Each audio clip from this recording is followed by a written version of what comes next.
کہیں حصے دار ہو جاؤں گا. یہ دین کا فروغ کیا ہے؟ عالم جب آپ کہتے ہیں تو عالم کا مطلب صرف دین جاننا نہیں ہے، بلکہ دین کے ساتھ زندگی گزارنے کے جو علوم ہیں ان کے اوپر بھی درک رکھنا اس کو آنا چاہیے، ہونا چاہیے. لیکن یہاں تو معذرت کے ساتھ جب تک وہ علم نہ کہیں، ملک نہ کہیں، شاگرد نہ کہیں، اس کو عالم نہیں کہتے، تو یہ تو ٹھیک نہیں ہے نا. لیکن میں یہ بتاؤں کہ ایک اور دشواری کی بات کہ پبلک سیکٹر انسٹیٹیوشنز کو جب تک آپ مضبوط نہیں کریں گے اور وہ نگرانی کا عمل پوری طرح نہیں ہوگا، اس وقت تک یہ سیگریگیشن رہے گی.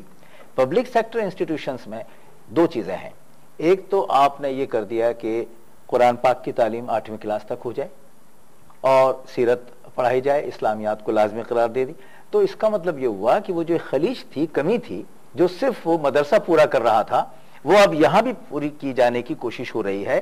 اور ادھر مدرسے میں جو اب یہ ایک تبدیلی لانے کی کاوش ہے کہ وہاں کمپیوٹر کی تعلیم ہو، انگریزی کی تعلیم ہو، سائنس اور میتھس کی تعلیم ہو، وہ پوری طرح تعلیم دینے کے بعد تو وہ جو ایک گلف ہے وہ ابریج ہوگی. ایک اور چپتا ہوا سوال ہے جو میرے ذہن میں بہت آتا ہے، آپ ہی بڑے مناسب آدمی ہیں، آپ ہی بتا دیجیے. نوازش. برطانیہ میں نے خاصا زندگی کا بڑا آپ کو تو بڑا وقت ہوا، تو وہاں میں نے ان کا جو پرائمری ایجوکیشن سسٹم تھا اس کو بھی ذرا سے قریب سے دیکھنے کی کوشش کی، اپنے صرف کیوریوسٹی کے لیے یا پروفیشن کے لیے. صحیح. وہاں مجھے ایک بڑی عجیب و غریب چیز یہ لگی کہ ان کے ہاں ہیرو جو بناتے ہیں، بچے کے ہیرو بناتے ہیں کورس میں، ان کے ہاں کوئی واریر، کوئی جرنیل، کوئی اس قسم کا ہیرو نہیں ہے، چاہے وہ ان کی سول سوسائٹی کا ہو یا مذہبی یعنی پرانی صلیبی جنگوں کا نہیں ہے.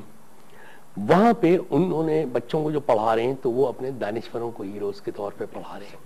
بالکل صحیح. اپنے ان انجینئرز کو، یعنی جدید دنیا تک، برونیل تک آ جائیے جس نے ریل کا پٹری کا جال بچھا دیا، انجینئرنگ کیسی کی، اور اپنے تمام کے تمام دانشوروں کو پڑھا رہے ہیں. ہم جب تھے اور آج بھی یہی ہوتا ہے، ہمارے جو ہیروز بنائے جاتے ہیں وہ ہیں واریئرز، وہ ہیں طارق بن زیاد، موسیٰ بن نصیر. ان کی ہمیں خدمات سے تو ظاہر ہے کوئی کافی یعنی منع کرے گا کیونکہ بہت خدمات ہیں. لیکن اس سے پہلے ہمارے پاس البیرونی بھی ہے، فارابی بھی ہے، ابن خلدون بھی ہے، غزالی بھی ہے، ابن رشد بھی ہے.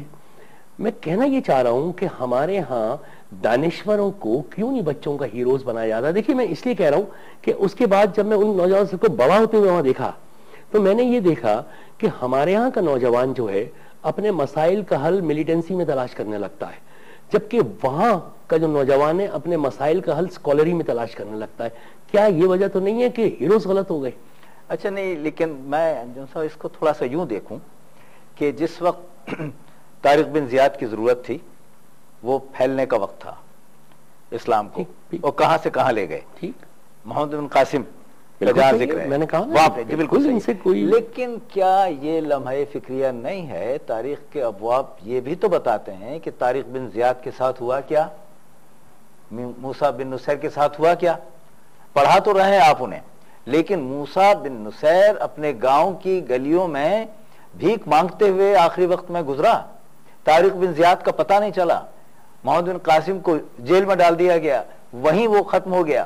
تو آپ نے عملاً ان لوگوں کو کہ جنہوں نے فروغ دین کے لیے آپ کے خطہ زمین کو فتح کر کے دیا تھا اور دانشوروں کو پھر آگے آ کے اس کے اوپر کام کرنا تھا، ان کے ساتھ عملاً کیا ہوا. ایک تو یہ بہت ہی عجیب قسم کا باب ہے ہماری تاریخ کا جس پر غور کرنا چاہیے. دوسری بات یہ کہ جس طرح آپ نے نام لیے ہیں تمام اکابرین کے، ان کا تو فلسفہ چل رہا ہے. دیکھنا یہ ہے کہ چاہے وہ کوئی ہو، ان کے یہاں مغرب میں یہ کہتے ہیں کہ مشین کے جو پرزے ہیں ان پرزوں کی اہمیت ایک دوسرے کے ساتھ منسلک اور وابستہ ہے، لیکن جس نے مشین بنائی ہے وہ بڑا ہے. ہاں، وہاں آج بھی ماڈرن کیمسٹری میں ابن سینا کا نام ابن سینا کا لیتے ہیں، وہ بالکل لیتے ہیں، اور ہر جگہ لیتے ہیں، اس کی تھیوریز کو بیان کرتے ہیں، بالکل لیتے ہیں. اگر میں یہ عرض کروں تو دیکھیے حوالے کی صورت میں امام غزالی کا سب سے بڑا کارنامہ کیا ہے؟ امام غزالی فلسفے کی رد میں تھے نا پہلے، فلسفے کی رد میں آ نہیں سکے، مطلب بعد میں ان کا اپنا فلسفہ بھی تو آیا. لیکن جو بات میں کہنا چاہ رہا ہوں وہ یہ کہ یونانی فلسفے کے رد کی صورت میں، چونکہ وہ اتنا غالب ہو گیا تھا کہ دین مغلوب ہونے جا رہا تھا دانش میں ہی، دانشوروں کے یہاں، تو انہوں نے رد میں ایک فلسفے کی تیاری کی، خود ان کا کوئی استاد نہیں تھا فلسفے میں، جب انہوں نے رد میں تیاری کر لی تو دو حصوں میں لوگ آ گئے، ایک یونان کے لوگ آئے، انہوں نے کہا کہ جی آپ کی رد ہے تو آپ جواب دیں، اور ایک نصیری آئے، انہوں نے یہ کہا کہ نہیں یہ تو بڑی بات ہے کہ وہاں کا آدمی رد کر رہا ہے تو تم لیٹن میں بھی اس کے اوپر اسٹڈی کرو۔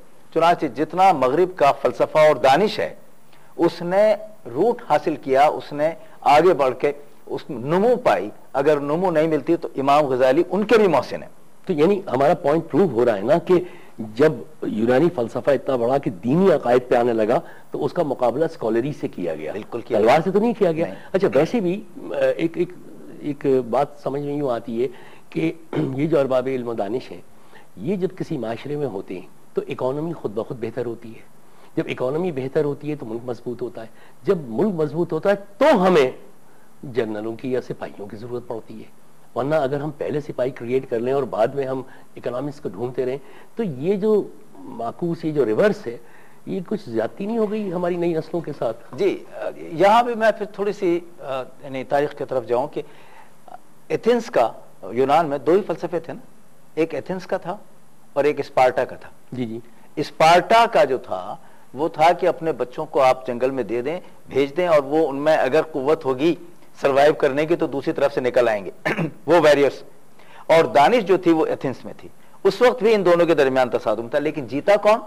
دانش جیتا۔ دانش جیتی۔ ہم اب تک اسی مرحلے پر ہیں کہ دانش کو جب تک ہم اوپر نہیں لائیں گے، غالب نہیں رکھیں گے، باقی سب لوگ، اب اگر میں یہ عرض کروں کہ کسی بھی جرنیل، کسی بھی لڑنے والے کو، کسی بھی یعنی ویریئر کو، چاہے پرانا ہو یا اب ہو، اس کو اگر آپ فیصلہ کرنے کی قوت دے دیں تو وہ فیصلہ اپنے یعنی بندوق کے اعتبار سے کرے گا، لیکن دانشور کو اگر آپ فیصلہ کرنے کے لیے کہیں اور وہ اس کا تابع ہو تو ایسی صورت میں وہ فیصلہ کرے گا حکمت کا کہ کم سے کم ہلاکت کے ساتھ علم کی پھیلاؤ کی بات۔ بہت عمدہ بات کر دی، میرے خیال ہے آپ نے دریا کو کوزے میں بند کر دیا۔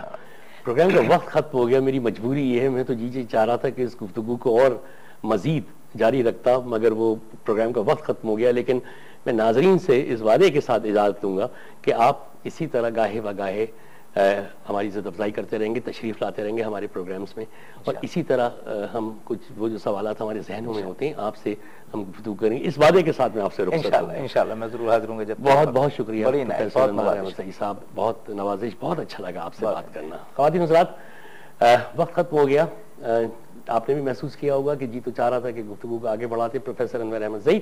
اپنا خیال رکھیے گا کیونکہ ہم سب کی ایک ہی کوشش ہے کہ مضبوط و مستحکم پاکستان، جو میرا بھی خواب ہے، آپ کا بھی، آپ کے بچوں کا بھی، قائد اعظم کا بھی اور میرے بچوں کا بھی۔ اگلے پروگرام تک کے لیے خدا حافظ۔